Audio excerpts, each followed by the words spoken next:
元朗襲擊事件6週年。根據警方數字，截至今年7月，事件有69個人被捕，22個人被檢控。全部案件都已經完成原審階段。法庭線翻查庭上紀錄同判詞，配合當晚嘅網上片段，重組各個被告喺現場嘅畫面。綜合庭上案情同埋網上片段，一大班白衣人當晚10點幾第2次去到元朗站大堂。最先發生嘅指罵嚟自白衣人黃英傑、鄧少雄、蔡立基。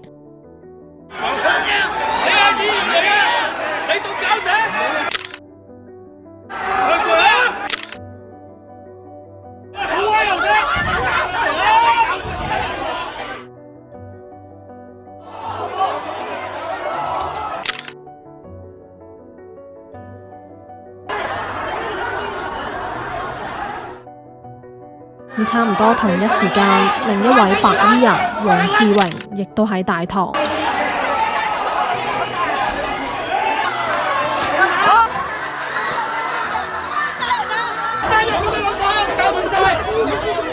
仲有白衣人鄭文傑。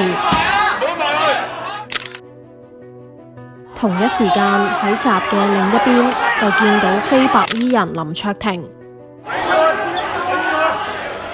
我一齊頂佢，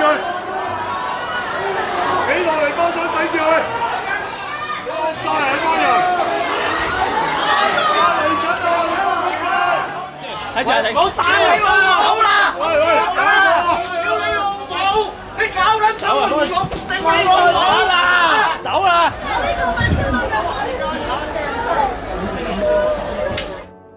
喺社會唔好走，喺社會唔好走。楊朗。救護呢邊！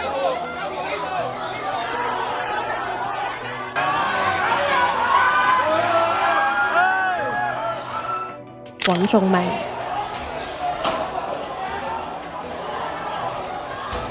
陳永熙、余家豪、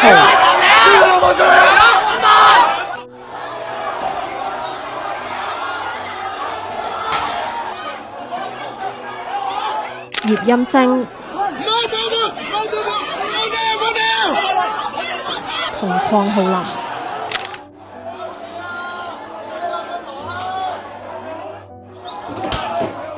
其中一個被水喉射到嘅係白衣人林官良。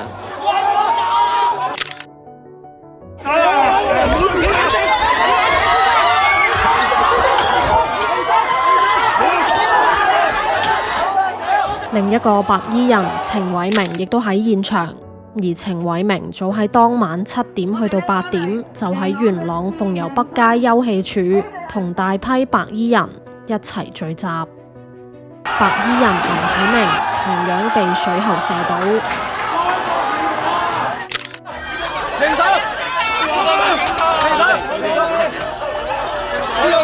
停手！差唔多時間喺上月台嘅樓梯度就見到白衣人吳偉德。喂，唔好再嚟元朗佢講，唔好再嚟元朗。之後喺月台就見到白衣人鄧英斌，佢當晚大概10點幾就被影到同時任立法會議員何君堯一齊現身喺鳳攸北街。何君堯事後否認同721襲擊事件有關。